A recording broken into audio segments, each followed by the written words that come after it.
Zionism, in a simple definition, is the expression of the Jewish people of its right to self-determination.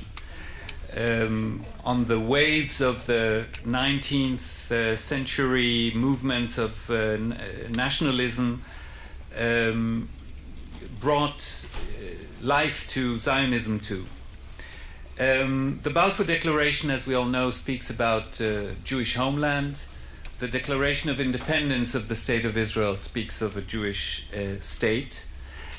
The next session will try and take a look at what became of Jewish self-determination after 100 years, and what are the challenges facing the nation-state in general, not just in Israel. We have put together a somewhat eclectic panel, which I'm very proud of four people who are as brilliant as they are diverse, and I will have the pleasure now to invite them to join me here on stage. First of all, one of the to my mind, most respected Israelis that we could find to speak about this. Aleph Bet Yoshua Buli, please join me. Outstanding figure of Israel's literature, but also an outspoken and vocal citizen. I will also ask another friend of mine, Professor Aviad Kleinberg, to join me here. Aviad Kleinberg is the director of the Tzvi Yavitz School of Historical Studies at Tel Aviv University. Please join me here.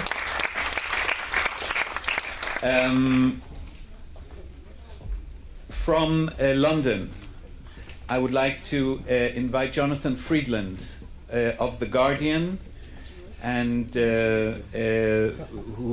presenter of a BBC radio show of history called The Long View. And finally, our very, very honored guest for these 2 days, the Earl of Balfour himself, who has honored us with his presence, with Lady Balfour. Please, Lord Balfour, join us. And to lead this discussion, I will ask Dr. Liad Mudrik to come and take the reins of this session. Thank you.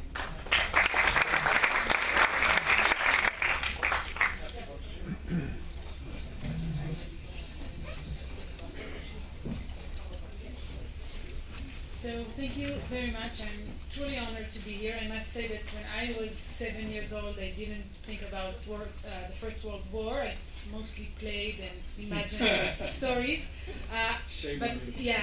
But in my wildest dreams and the most crazy or the craziest stories I made up, I never thought that I would be sitting next to Lord Balfour. So thank you for the opportunity to do so. And I would like to start with you. First of all, just following the talk now, did you hear something that you did not know? Did that story run in your family too, or? Yes. Good afternoon, everybody, and it's a great honour to be here. This is all slightly above my pay grade, because normally nobody asks me about this at all. maybe around the dinner tables of London, normally saying, it's all your fault. Isn't it? I try to change the subject. So I'm not nearly as scholarly as everybody else on the panel. So my answers may be rather naive, but sorry, what did you want to ask? I'm trained to be a politician, by the way. I was wondering how prominent is this story, first of all, in your family? Oh yes, I certainly, as I said to, I think it was you in an email, yeah. I said I'm reasonably good up to about sort of 1917,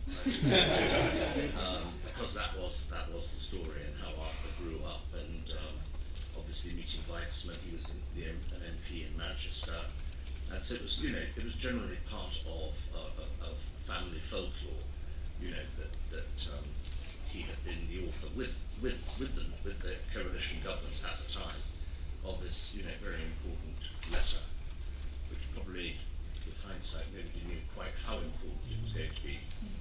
And certainly going around Yad Vashem today, that brought you home. But there were lots of little vignettes and everything. In fact, I can tell you, if I've got time, you've just reminded me that at Whittingham, which was the big house that Arthur inherited, and mortgaged and remortgaged, which is why I have to fly EasyJet.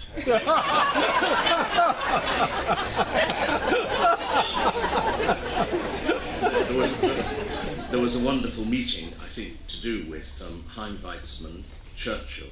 You see, in those days, politicians mixed up with each other during weekends, and they discussed all these matters, even though they were in different parties, which I don't think happens too much now, does it? Certainly not in, and I'm not sure too much here either. And there was my young cousin, who was very young at the time, was up on the nursery floor, and down below, he was told to stay in the nursery because there were very important people coming in. Below him, he understood, were the Archbishop of Canterbury, Winston Churchill, and Hein Weizmann. And Peter, who was on the top floor, sadly dead now, Nanny had washed the hairbrushes and put them to dry on the top of the balcony. And Peter strangely leaned over, nudged the hairbrush, which went straight down and luckily landed on the table. But he thought if it had hit any one of them, it could have changed the course of it. I think you've had enough from me for a bit. I will let you rest, but in the meantime, so we heard also about the ambiguity of the terms used in the declaration, and today, although things are much more structured and we have the terms that define Jewish state, do you think that things are clear now? Aviad, I'll start with you. Do you think that it's easier to understand what it means to have a national home for the Jewish people? Well, I think the term national home was deliberately vague. It wasn't quite a state. It wasn't quite clear what it is. I think it was deliberately vague, as I said, because the British did not want to commit themselves to anything more than this promise. But I think if we're talking about Zionism today, about the Jewish state, if we're talking about the state, then the state, of course, is much clearer. It is a state, it has its own constitution, etc. It has its laws, and it has definitions that are accepted by the United Nations. But if we're talking about the Zionist dream, if we're talking about the Zionist program, then it remains vague. Because, just to remind you, remind us all, the Zionist program had two parts in it. One was creating a state, Jewish state, or whatever that means, like every other state, like, as they said, like whatever the other nations have. But the other thing was a cultural and, if you want, even an ethical project. That cultural and ethical project meant we are not going to be like any other state, but in some ways we're going to prove to the rest of the world that it is possible to create a state which is quite different, which is ethical, which is moral, and in some ways also, because we're talking about a very anti-Semitic period when these things happen, and prejudices about Jews tended to look at Jews as miserly, as corrupt, as incapable of working, as incapable of doing anything really productive. We are going to show them that we can do otherwise. I think we're still struggling these things. I think in some ways we have proved that we can be very different from the image of the Jew in anti-Semitic, pre-modern and early modern Europe. But have we created the type of ethical state that we wanted to create? Obviously, I don't think so. At least we're still working on it. It's work in progress. There's still a lot to be done. And when you bully, can I call you bully?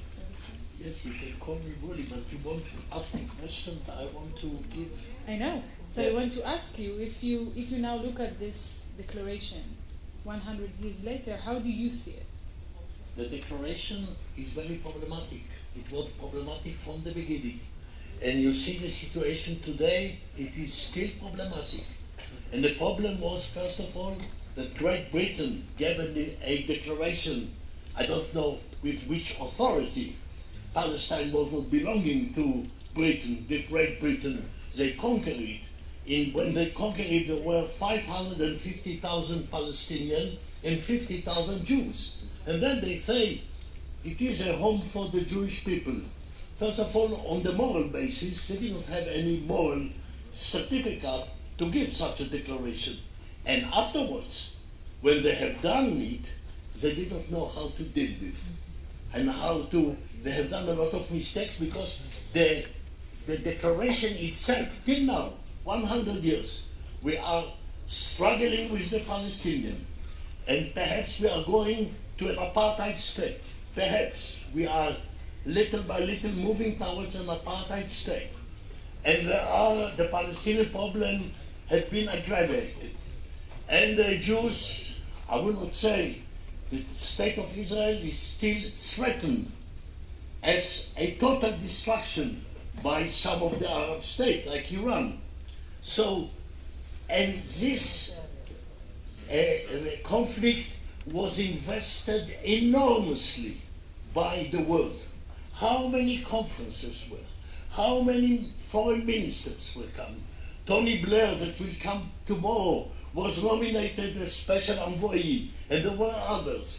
And President Clinton was sitting 2 weeks with Arafat and Barak to deal with the mess. And nothing was coming from the problem that was started 100 years ago. This we have to look clearly and see what is happening. And first of all, my opinion is that Great Britain did not know what they are doing in a certain way.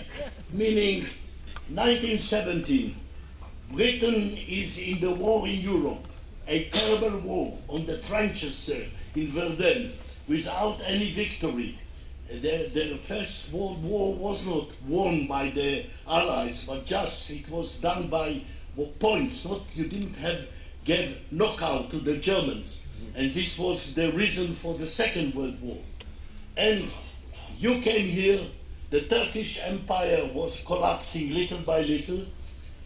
Syria, whatever was happening there in the arrangement of Sykes-Picot arrangement, I don't want to enter. But here in Palestine, Great Britain did not know who are the Jews, and they didn't know who are the Palestinians.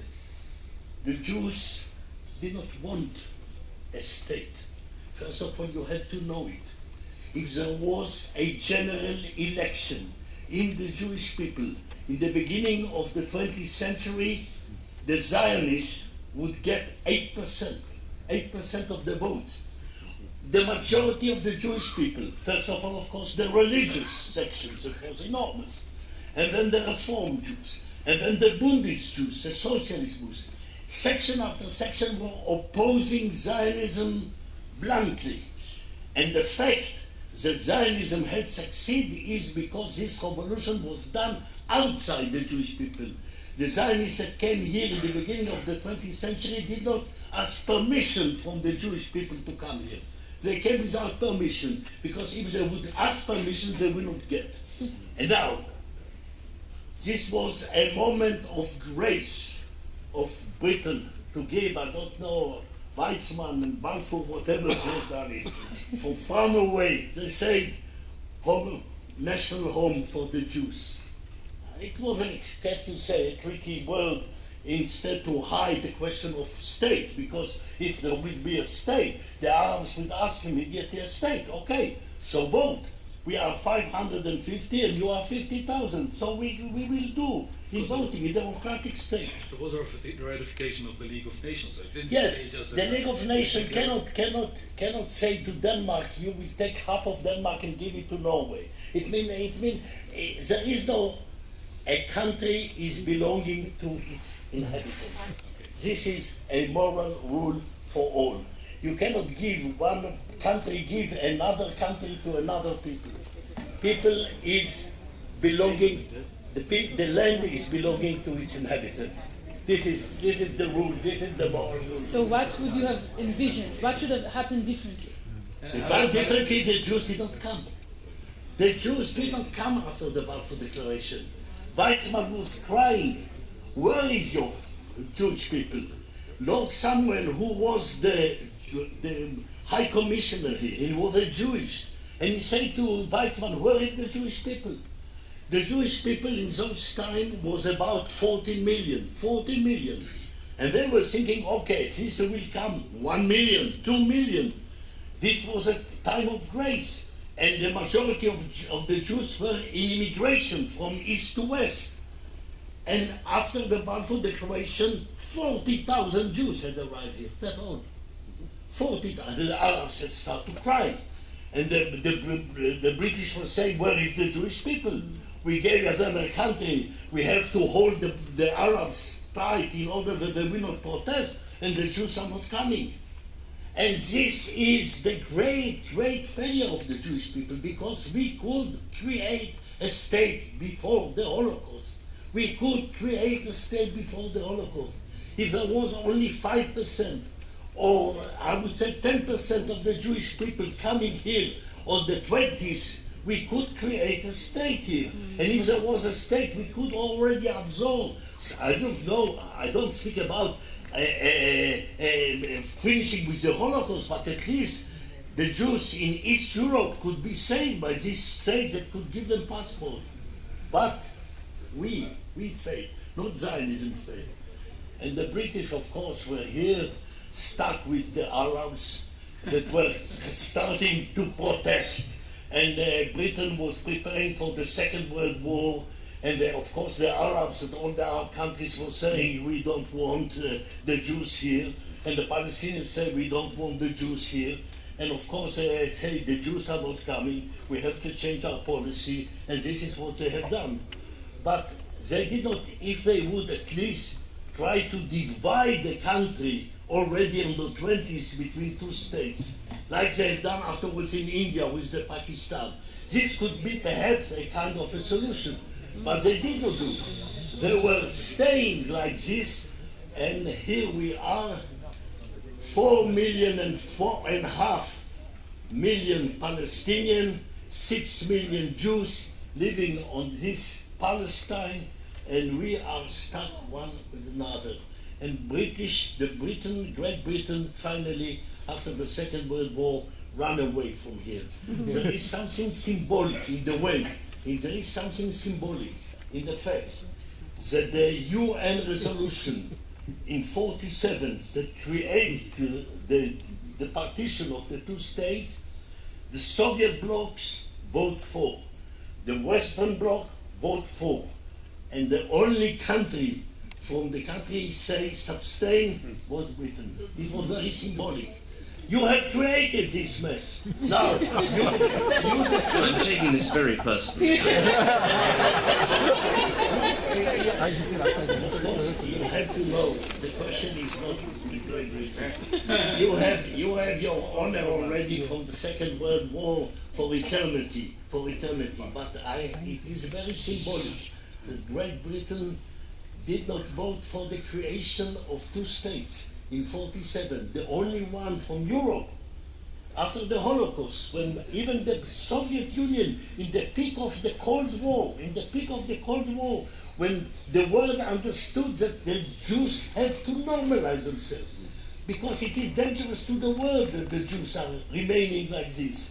And the two blocs in the peak of the Cold War was joining together. Britain refrained, run away, and leave the area to the conflict that is remaining till today.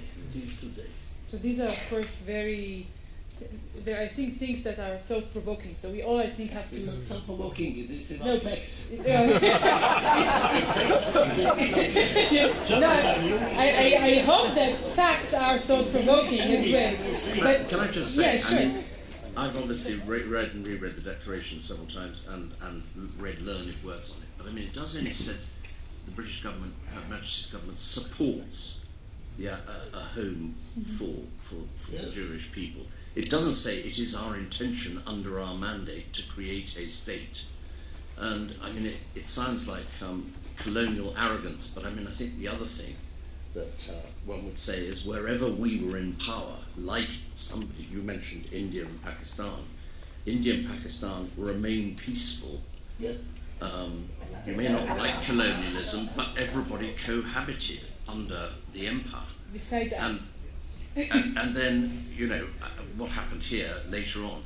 But, I would just say in, my studies of this thing over the years, I was very struck by the fact that one of my neighbours' father was the superintendent of the railways under the Mandate. And she had a fascinating photograph album taken of all the railroads round the Mandate, which was huge, included Jordan and everything else, which you could see there was nobody here. There were several encampments. I think in the 1922 census, this is Wikipedia, not me, the 1922 census was 722,000 people in the whole of the mandated territories. And I heard your numbers, but the last ones I read were just in what is now Israel and the West Bank and Gaza is now 6 million of each. So 12 million people now packed into, which was never envisaged, I don't think. I mean, when it was sort of thought of, creating a home for the Jews, I don't think there was any intention at that time to create a state. And that's what came along later, I think I'm right in saying, with San Remo and things like that, which was to formalize it more. And it did have huge support. I mean, I was reading a report on Lord Turnberg's speech in the House of Lords the other day. I had not realized till then how many people from the Saudis, the Pope, all sorts of others actually, welcomed this idea of somewhere being a natural home for the Jews. The Saudi? Yes. Nobody was supporting. There was one Even picture. Saud. One picture Even with Saud. Weizmann. He was The probably Arab bribed by countries- us. The Arab countries were Yes. hostile from Yeah. the beginning. They did not help the Palestinians, and the Palestinians themselves were very weak because they depend on the Arab countries, and the Arab countries did not help them at all. And then there was the war of independence, and this was finished. But I Well, I think just if want I to can finish. just say, I think there was support for it until the Sykes-Picot line came along, when who was the Arab leader the Mufti, who realised that he was never going to have an Arab land, that it had effectively been stolen away through Sykes-Picot, one lot to France and one lot to us. So I just 1 second, because I do want to hear also from Jonathan. So you hear these things. Does this discussion or debate over the declaration and over the legitimacy of the State of Israel, when we know that in Britain there is an ongoing discussion about that, especially in recent years, do you think that the declaration resonates within that discussion, or is it only focused on today, on current affairs?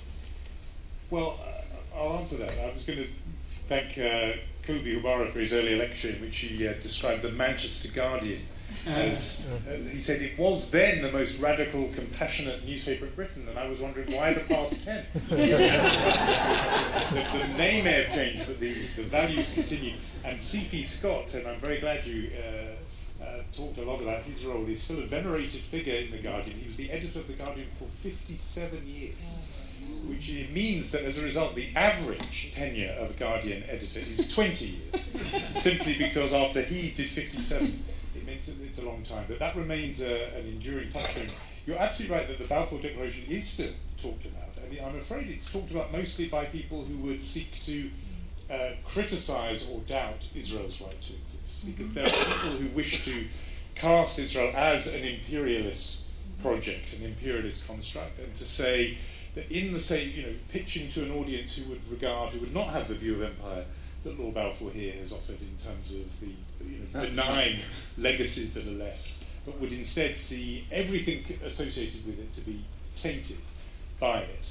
And so in some ways the absence of particularly visible commemorations of the centenary are interesting. I mean, there will be commemorations, they will, but overall I would say, maybe I'm sticking my neck out a bit, but that the British Jewish community would rather this centenary passes and is then gone put behind us, because it's sort of embarrassing to admit that the origin of it lies with an imperial whim. The history of Sir Mark Sykes the idea of imperialist France and Britain sitting with a pen and a map. This is not the history of national liberation that Jews would like to invoke. You prefer to have a more heroic narrative of national liberation rather than being the beneficiaries of imperialist win. So I think there's it will be very interesting when we get to November. Will there be louder commemorations for the centenary of the Balfour Declaration or for the 70th anniversary of the United Nations vote? My guess is that most British Jews and supporters of Israel would rather talk about the UN vote in 1947 because that gives legitimacy. A legitimacy that stands up in today's discussion, a United Nations vote, as opposed to a British decision. And I was going to say just one other thing, which I think relates to what Bully was talking about. And that was one thing that comes through Kobe's very arresting and exhilarating tour through the history is that even with the best possible gloss, and I'm not hostile to the characters from this story, there was a casualness about the way Britain approached this grave question. The way, I think Kobe illustrated very well, that it rested on a series of misapprehensions and prejudices, and you mentioned how Nachman Sokolov exploited those, that there was this belief that the Jews controlled Bolshevik revolutionary Russia, but also capitalism and also the world's press and also the American presidency. And Sokolov and other Zionists were artful in saying, well, you know, they're so powerful, you better have them on side. And the Balfour Declaration may keep the 5 Jews of the 7 who made up the Supreme Soviet. Maybe the Russians will stay on side, as if somehow, Trotsky and the others were ardent Zionists. It was so many misapprehensions, and there's something casual about it. But it seems to me the declaration rests on 2 absolutely central misapprehensions, whose consequences we're still living with. And by the way, they're not your ancestors' fault, because they were misapprehensions of Zionism itself, I would say. And the declaration tries to swerve around them. But they're really simple. I think Herzl-style classic Zionism proceeded on the assumption that there would be no Jews outside this new Jewish homeland, that most Jews would go and live there. That was how Herzl, I think, envisaged the state of the Jews. There would be no Jews outside, and there would really be no non-Jews inside. The assumption, the intellectual assumption, this is where you got to, I know he talked about the Arab and the Falahim will live as neighbours, but the broad construct was, for the sake of argument, they imagined a state that was the state of the Jews. They did not deeply consider, that there was the presence of a whole other community there would eventually make up 1/5 of the population. And nor did they really grapple with the idea, the implications, I don't think, of Jewish diaspora afterwards. And so the declaration swerves around that when it says it shouldn't prejudice the inhabitants already there. But Zionism did, I think, proceed as if, I'm not saying they explicitly said this, but as if this was a land without a people for a people without a land. It worked on that assumption, and we are living with the consequences because neither of those things were true. There would be a whole Jewish community outside who didn't come, and there would be a whole non-Jewish community inside who would have to have rights. And everything Bully says is right. The reason why the occupation, which incidentally is as old as I am, so now you know how old I am, it poses such an existential challenge for Zionism, is because it changes the numbers from being a small minority, which every country in the world has, to being more like, as Bully was saying, closer to parity. And you have a state, however it was conceived, to be a homeland for one people, and yet it is actually in effect the home for 2. And I think the declaration, tried to sort of bypass those difficulties, but they're there. Aviad, you wanted to? Well, just to talk as an historian for a minute, I hope to avoid that. But I think we have this tendency of sort of looking back at historical events and assuming that they were extremely important. But I think at the time, the Balfour Declaration was not that important. It had become important because of the way Zionism moved on. And in fact, I think in some ways Bully is right. It is not as if the British Empire took millions of Jews and brought them to the State of Israel. In fact, the State of Israel was not created either by Herzl. There is very little Herzlian in the State of Israel and the Zionist movement. There's almost nothing. It was not created by the Balfour Declaration, and it was not created by people like Weizmann. It was created by East European tough guys like Ben Gurion, like various fighters around him, like Tabeki, people who are not that important. Like Tabenking, like Golom, people who are doing sort of changing with the way that that the state in fact creates itself. Now that self-creation looks for roots, and the roots we are, if invented for ourselves, are, for example, the Balfour Declaration. I think you can feel very much relieved. It is not your great ancestors' fault. It is not me. They could not have imagined it, and had it not been for other people who were determined, who had a completely different idea, who had nothing to do. I mean, by the time Ben Gurion realizes that it is not through the British Empire that he's going to get his new state, the Balfour Declaration is basically worthless. He does not think of a home. He does not think of this looking favorably upon. He thinks in terms of creating facts. And I think that is true for so many other things. Well, looking back, as I was saying, I was lecturing lately about Alt Neuland. I mean, if Herzl arrived in the State of Israel today, he would have been completely ridiculous. There was absolutely nothing in what he wrote that was relevant for our lives. Everything is different. So I think by going back, in some ways, I mean, it's a good thing to commemorate that great event, because in some ways, as I said, and I'm pretty sure that Lord Balfour had no idea that this is what's going to happen.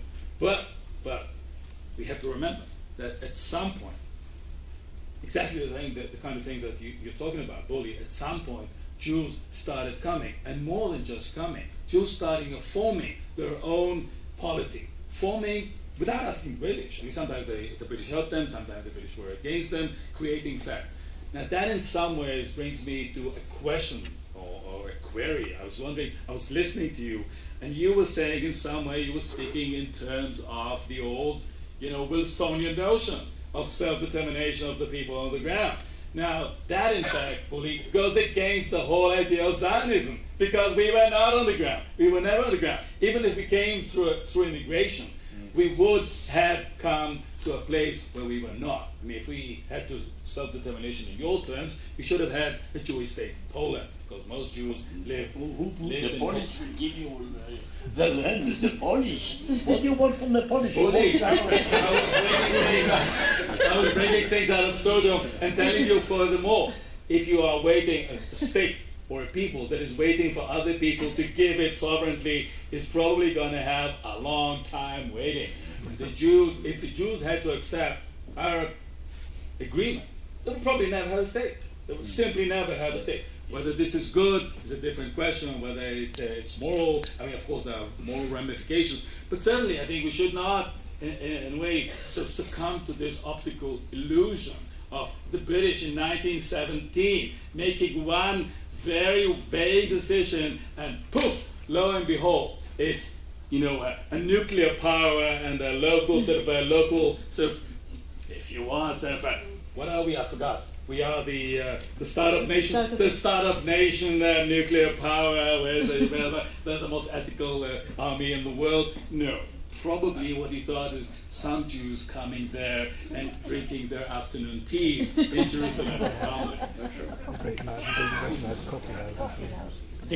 I would just say also in Arthur Balfour's defence that he was the author officially, but I think I saw. Sorry, what was our lecturer's Kobe's name? Kobe's slide. It was up there, but you didn't show us of the amendment to the Balfour Declaration, which you skipped. And there were many iterations, and many of them were written by Lord Milner. Yeah.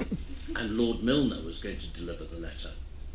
But somebody said that wouldn't be right. It's got to be done by the Foreign Secretary. So that's my So it's even less useful. I'm happy to take the blame. I do at home. Yeah, this is the only place in the world where it's not a blame. We actually like your great answer. Yeah. First of all, the question of the Balfour Declaration, when the Arabs are coming to us, the Palestinians say, what right you have to come here. And I cannot say to the Balfour Declaration, because Of course. Balfour Declaration can give our land to them. It's not important the question of how many people there are. In the desert of Israel, there is 30,000 Jews now living. Do you want to give it to somebody else? No. So the question is not the numbers. Anyhow, the numbers had increased in the modern world. So don't minimize the 550,000 Palestinians that were here. But if they ask me what is the justification, I said there was no justification to come here, and of course Great Britain cannot give this justification. But we saved from the Holocaust 250,000 Jews that came here when the gates of America were closed, when the gates of Soviet Union were closed, and when in Western Europe they did not receive any more Jews. So the 250 Jews that had entered Palestine or Eretz Israel after the Balfour Declaration with the help of the British, this by itself for me is justification. We saved them from death. Of course, people can say that you lost 6 million, you could lose 6 million and a quarter. Well, no. This is for me the justification to enter here. We had the right of self-determination with Britain or without Britain. We had the right to normalize ourselves and to have a state of our own. The question is what Britain could do after the partition. When you run away from the partition by substaining in the very important, and you are right that the most important legitimacy was given by the UN decision in 47. What was your responsibility? And this is also your responsibility now. First of all, after the 6 Day War, you could say, we know that in this country there are two people. Stop the settlement. Stop the settlement, because otherwise never you could give the Palestinians the right of independence. The British should have said that? What? The British should have said that? The British was Maybe we part should have of said the that. European. I didn't say you had your influence. You had Europe, the European, but you are perhaps the most responsible to the fact of the creation of the State of Israel by the Balfour Declaration. So morally, you could be one of the leaders to say to Israel, defend yourself. You have the full right to keep the army until the Arabs will want to make peace with you, but don't put settlement. And now, if we will not be able to pull out 500,000 of settlers that are in the country, your moral duty as British, now return home. You have some moral duty. Isn't our envoy to the Middle East coming here tomorrow? Time than me. Moral duty, yes. You cannot escape from your moral duty. You have just celebration. I think when Bully's using the word you, he doesn't mean the Balfour family. He is very Also I think he means Britain and Europe. His eyes are drilling through. Can I say something about the No, Balfour just Declaration? to avoid going slowly to apartheid. At least one state, But let's be respectful. one state, citizenship to everyone. Democratic.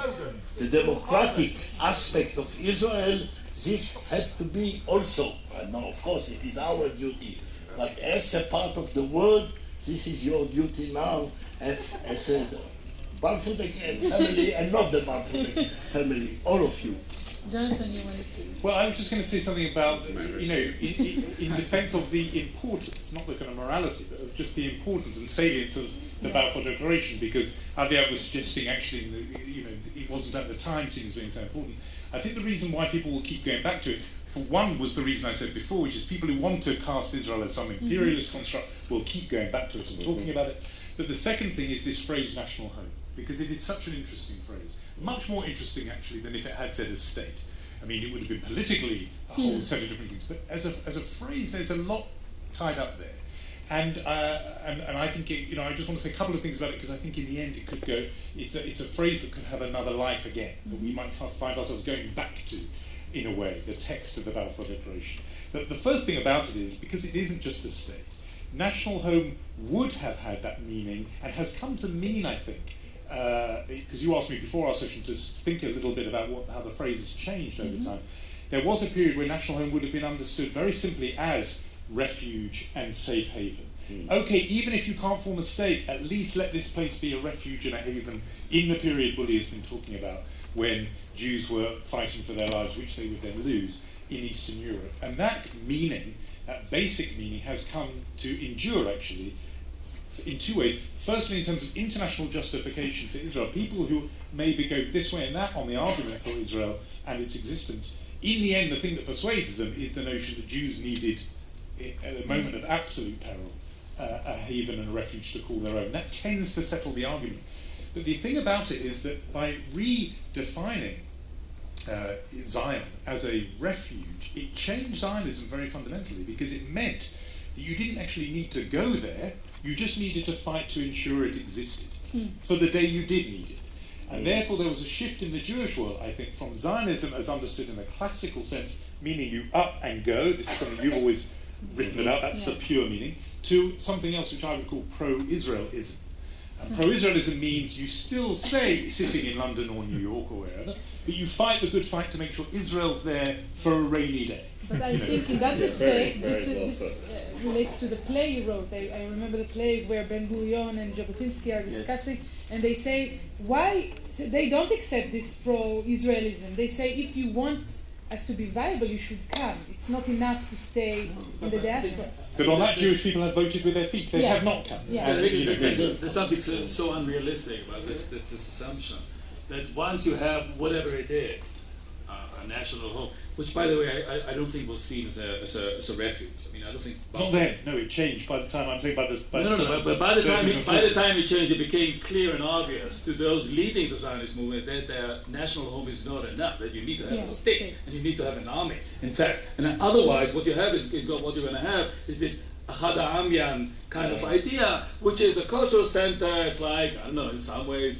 say, I mean, if you want to compare it to Armenia during the Soviet rule. Okay, there is this place, I mean, all Armenians in Canada, in the United States, in Soviet, blah, blah, blah, they're looking back at, Mount Ararat as, the national mountain, and it's how, in the same way, Jerusalem should have played the same deal for us. But I think that the idea, which I think, Bully, I mean, you keep repeating this, the idea that given the conditions of the 30s, of the 20s and the 30s in Europe, the idea that it would have made any sense for 90% of the Jews to rise and go to the state of Israel, 90%, even to 10% 5%, even 5%. Why is this?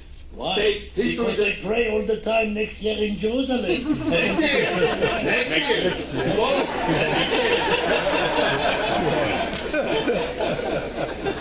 Historical process don't happen like that. It's not, You are laughing, and the price was terrible. The price was terrible. The numbers, I will give you some numbers of the Jews. In the beginning of the 19th century, the number of the Jews in Palestine was 5,000 to 6,000. In Afghanistan, there were 40,000. In Yemen, there were 80,000. In Poland, there were 1 million. In Syria, there were Jews. In Egypt, there were Jews. All around here, they could come easily by foot. In the Turkish Empire, this is the problem of the Jews. The problem of the Jews is a defect in the conception of homeland. The conception of homeland was damaged already in the creation of these people. But you have this strange nationalistic idea of what it is. It's not a nationalistic, it is a very clear. You will ask a French. You will ask I just remind you, there was a third option. I mean, Israeli Zionism always portrays it as if there was a bifurcation of the road. Okay, it's either Auschwitz or Israel. But in fact, there was a third option. The US. The US. I mean, lots of people went to the US. They lived in the US. They still do. I mean, they created a culture that is not assimilated, that is meaningful. And I think in some ways the idea that people, most people, even if they could leave, would probably go to the United States and not to Israel because it wasn't in the Mediterranean, because it was far away. It needed to be a state, and it was not. It doesn't work the other way around. Once it was a state, then there was a chance. Before a state there is homeland. Before a state there is homeland. You will ask a French farmer in the 15th century, he did not know what is a state, but there is a homeland. And the fact is the question of homeland as the basic element of nationality. And the Jews, as Hannah Arendt was saying, were everywhere and nowhere. And look upon the world as a series of hotels, and moving from one hotel to another. They didn't understand what it means territory. Territory is identity. This is the basic element of identity. And in this sense, the price of not understanding this was the most horrible price that any people had paid in history. For 6 years, we lost a third of our people for nothing. Not for ideology, not for religion, not for territory, not for economy, just like microbes were, we have been killed.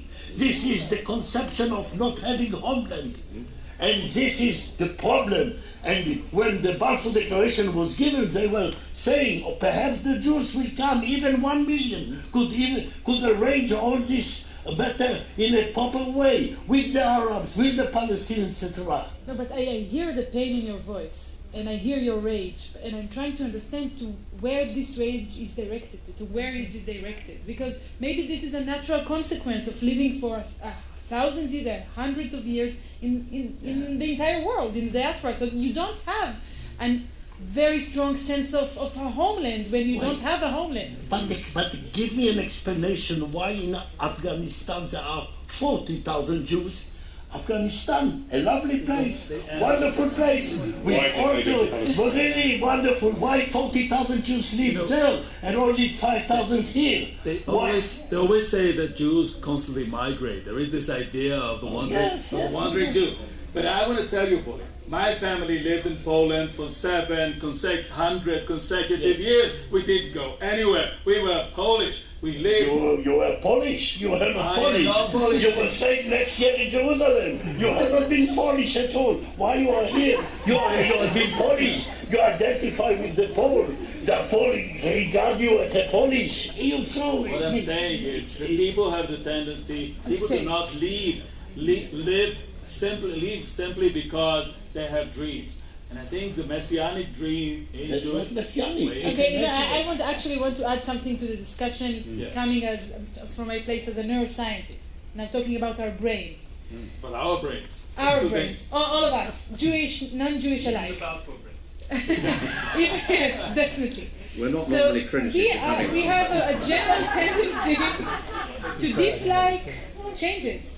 The human brain does not like changes. When something changes in the environment, the most natural impulse that we have is to bring the situation as closely as possible to the state that it was before. We reject changes. We detect changes. It's the most sudden thing that our brain is tuned to, and then usually we do our best to unchange reality. You think that it's by accident that half of the Jewish people is living now here? No. You're not, it's not the accident. Because what they say next year in Jerusalem was a real thing. This is the reason why we have half of the Jewish people here. Whatever the reasons they came. So the question is not. The question is to rebuild the conception of homeland in the people that are here. Because otherwise you see how many Israelis can live very easily in this country. Not because they are in hunger or because they don't have jobs, but because they are Jewish. As Jewish, he can be everywhere. And I'm just a bit confused. But are you saying that the Balfour Declaration? Are Are you saying the Balfour Declaration was misconceived? No, but it's all turned out all right in the end because there are 6 million Jews here. I'm a bit confused whether the objective has been achieved or not. Now, the question of the declaration, you gave it with full heart. And you did not know who are the Jews and who are the Palestinians. And say, Palestine there, the Holy Land, we can say to the Jews, come there and we give them Balfour Declaration. And it was from good motivation, I say. You did not ask the Arabs, you did not ask them if they want this Balfour Declaration. And afterwards, after 25 years, the British soldiers were killed here by the Arabs and by the Jews. Because both sides had hated you because you hold Can I ask Jonathan something? Come to my rescue here. When I was talking about, that I don't think we had any sort of concept. We had this sort of colonial idea that everybody could coexist under our mantle. Why do you think we were sort of completely ignorant or turned a blind eye to how the Palestinians might react? What do you think? Wasn't that the attitude of the empire to everywhere? I don't think it was peculiar to here. I think the attitude of British imperial rule was undiscriminating everywhere. I mean, it was in India, Pakistan. But You brought in Indians to Fiji, Chinese to Malaysia. To rule the Jews? That's a really interesting question. How long? I think the British conceived the mandate as temporary interim.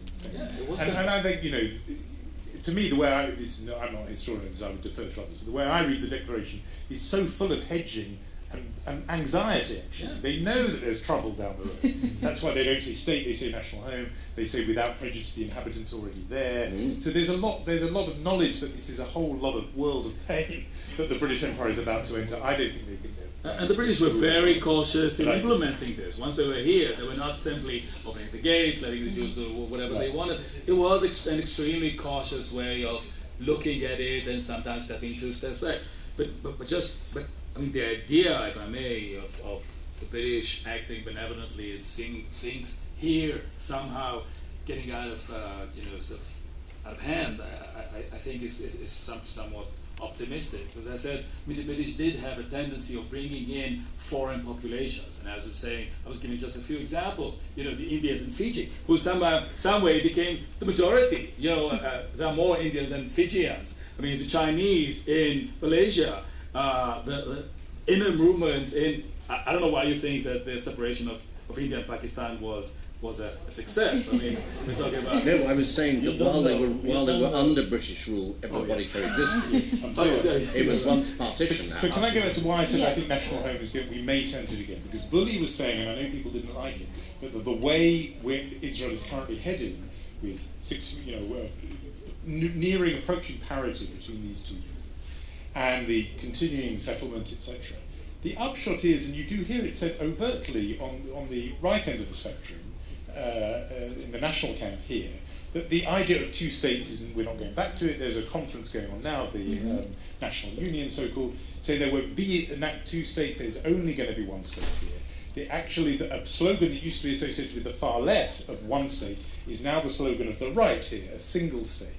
If that happens, and it is just a single state, where both populations are more or less equal, the notion then of that being a Jewish state becomes very, very tricky, because you would have half the people who are not Jewish in this Jewish state. It's either democratic or apartheid. So this is why Bully used that formulation, because exactly, you then are choosing between either it's Jewish or it's democratic, you can't be both. In that situation, if Israel and Israelis are voting with their feet and moving away from the old 2-state model, then you begin to say, well, how does it work, this new model?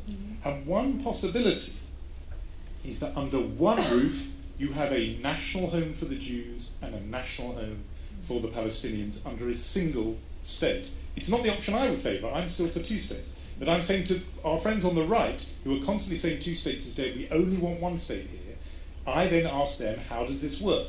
Do you have Jewish, cultural and other institutions alongside Palestinian institutions? In effect, a binational state. And therefore, this phrase from 100 years ago, bequeathed to us by your ancestor, of a national home, we may find ourselves dusting that down and reaching for it once again. because actually state will be too blunt a term to describe the kind of reality that is emerging, and the bully, with some dissent from the audience, is describing. So you say one state, We which is will not call Jewish, back the mandat. one state, We call but back it's still you. a national home. To finish the business. In a way, I'm asking the question. If it's only, I say to those people who are gathering, and I read about it today for this national union, who say that two states is an abomination. If it's one state but with two peoples, how does that actually function? Some may say it will be very simple. The Jews will rule over the non-Jews, and it will be Jewish institutions and Star of David on the flag. And if you're not Jewish, you just have to bite your lip and bow your head. Others may say we are going to have instead of two geographic states, two national cultural entities under one roof. As I say, I'm not advocating this. I'm still for two states. But this reality is, I think, something we have to contend with. And who would have thought it? But a document written 100 years ago may use a phrase that becomes helpful. I think if there's any, if we can have a clear notion of how this works, is that it is not going to work. It has never worked. It's not going to work. Maybe we can say this, but basically, I mean, if you're looking at much more peaceful lands like Belgium, basically, I mean, they're just, the Flemish aspect, Flemish part and the Walloon part, and it's not working. It's a dysfunctional state. Even less so, the state of this whatever, Israel and Palestine. There still is an opportunity. I don't know if we're going to take advantage of it. Look, we are finding it difficult to keep Scots and England to set in a single state. We're struggling with that. So imagine how much we are having a problem, uniting Jerusalemites and Tel Avivians. I mean, my God. So I'm not advocating. Don't get me wrong. I'm not advocating. There is one solution. I don't know how realistic it is, but the one solution, if we want to save Zionism, is the two-state solution. Yes. There is no other solution. Sure. Your idea is not a solution. It's a mis-solution. Aviad, 50 years of my life, I was struggling for two-state solution. I know. 50 years. Come back to us, bully. No. No.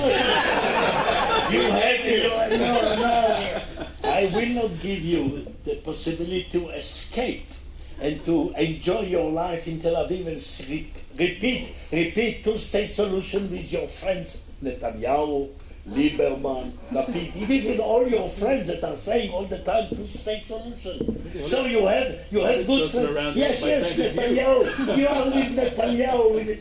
Look upon reality and try to find something. I want us to add something. The question of the Palestinian. We have a defect in the conception of homeland. This is known already, and I don't want to bother you. The Palestinians have also a defect with the question of homeland. For them, the question is home and not homeland. What is the refugees' problem? The refugees are sitting 10 kilometers from their original homes for 70 years and claim we are refugees. And they took the key and want to return back to their home.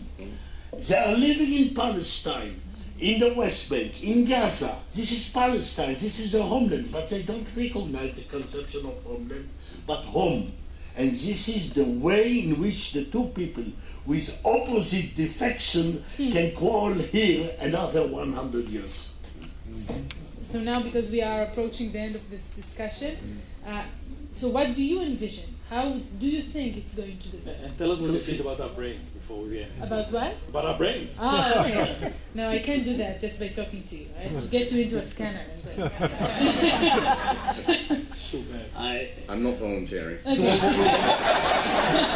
to talk about what's the point you were saying? So you gave us, you said, okay, either it's going to be two states or it's going to be one state with two maybe national homes. And Aviad was saying it's only two states. So I want apartheid. And you were saying that we have to somehow fix our defects. To think. There is a new situation. You have to think. That's all. I don't have a solution, but I want to think, because this is the reality. There are almost 500,000 settlers in the West Bank. How you can pull them? You cannot pull them. You cannot give. Already Israel in the 67 borders is 70% of Palestine. You cannot give to the Palestinians pieces of Palestine and say to them, this is your state. They don't want. And they themselves are doing a lot of problems and dragging the negotiation. So we are doomed to live together. We had a good experience with the Israeli Arabs after 70 years. Still, Aviad admit that we had a good experience with a minority of 2 million in Israel of the 67 borders. Aviad, this is, I was not Prime Minister here. I want to squint at Danishek and say that there were more than 1 million settlers in Algeria who lived there for 100 years. How long did it take them to leave the country? 3 weeks? Yeah. Yes. In 3 weeks they were out. What? After the beginning war in Algeria. Algeria. Yes. They were like that. But 1 million people who lived there for 100 years. Million, first of all, they were not living. Were afraid to be slaughtered. That's a good reason. First of all, That's a good first of all, reason. it was overseas. Secondly, they did not work, and Algeria was not the holy land of France. People speak about Algerian solution. You can divide Jerusalem. You would be able to divide Jerusalem. Algeria was far away, and the goal was leaving them to their fate. Jerusalem is divided. I Divided, beseech it's not you, divided. Uri, to regain your optimism. Okay, so Okay. We'll end here. I just will want join to... you with two-state solution forever. But if not, join me against apartheid. Absolutely. Okay, so I want to end this with a question to you, because Aviad said if Herzl would have come to Israel, he would have gone mad and say, what has become of my vision? If Lord Balfour, your ancestor, would have come to Israel today, do you have any mind-reading abilities of the dead to tell us what he would have thought? Oy vey. Surprise!